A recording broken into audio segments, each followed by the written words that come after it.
पार्टियों का alliance India बन जाता है तो वो देश का नाम बदल देंगे। देश का नाम बदलने को लेकर एक बार फिर से बहस शुरू हो गई है। इसकी शुरुआत राष्ट्रपति भवन से आए उस निमंत्रण पत्र से हुई जिसमें प्रेसिडेंट ऑफ इंडिया की जगह प्रेसिडेंट ऑफ भारत लिखा था। G20 समिट के लिए निमंत्रण विदेशी मेहमानों और भारत के कुछ नेताओं को भेजा गया। इसके बाद कहा जाने लगा कि देश का नाम बदलने के लिए मोदी सरकार इसी महीने यानी सितंबर 2023 में बुलाए गए विशेष सत्र में संविधान संशोधन कर सकती है। हालांकि केंद्रीय मंत्री अनुराग ठाकुर ने इसे अफवाह बताया। ना इंडिया शब्द में कोई विरोध है, ना भारत शब्द में कोई विरोध है, ना हिंदुस्तान के शब्द में कोई विरोध। क्यों ऐसी बात करते हैं? ब्रिटिश राज में हमारे देश के लिए आधिकारिक रूप से इंडिया का इस्तेमाल होता था, लेकिन ये शब्द इससे बहुत पुराना है। बताया जाता है कि इंडिया नाम हिंदू शब्द के ग्रीक उच्चारण से निकला। एक मान्यता थी कि सिंधु के पास बसे लोगों के लिए प्राचीन ईरान में हिंदू या हिंदुस शब्द का इस्तेमाल हुआ। इसी को यूनानियों ने अपनी भाषा में इंडस बनाया और इंडस के पार बसे देश को इंडिका कहा। इसी इंडिका से आया इंडिया, जो ईरानी और यूनानियों से होता हुआ पश्चिम तक पहुंचा।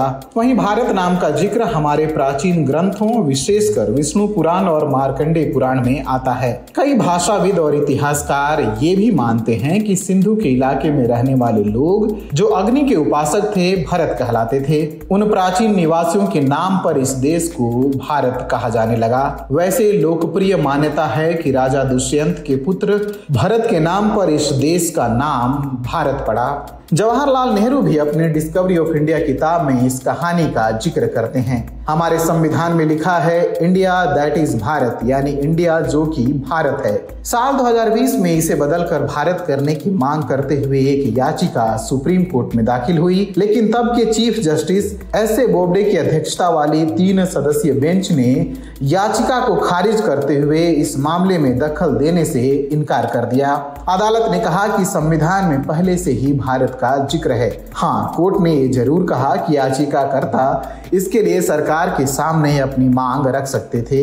इससे पहले साल 2010 और 2012 में कांग्रेस पार्टी के सांसद शांताराम नाइक 2 बार प्राइवेट मेंबर बिल लाए थे, जिसमें उन्होंने इंडिया नाम हटाने की मांग रखी थी। 2014 में योगी आदित्यनाथ ने एक बिल पेश किया जिसमें इस परिचय में से इंडिया हटाकर इसे भारत दैट इज हिंदुस्तान करने का प्रस्ताव था। बताया जाता है कि देश के आधिकारिक नाम के लिए इंडिया और भारत के साथ साथ हिंदुस्तान पर भी विचार किया गया, लेकिन अंततः संविधान सभा ने 2 नामों को ही चुना। रोचक बात है कि विनायक दामोदर सावरकर और मोहम्मद अली जिन्ना दोनों चाहते थे कि देश का नाम हिंदुस्तान रखा जाए। अपने इतिहास में और वर्तमान में ये देश भारत, इंडिया, हिंदुस्तान ही नहीं, हिंद, आर्यव्रत, जम्बूद्वीप जैसे कई नामों से जाना गया। इन्हीं नामों से कई राजनीतिक दल पनपे और कई योजनाएं निकली और कई वादे नारे भी। प्रधानमंत्री मोदी ने मेक इन इंडिया की पहल शुरू की, तो वहीं इंडियन नेशनल कांग्रेस के राहुल गांधी भारत जोड़ो यात्रा पर निकले थे।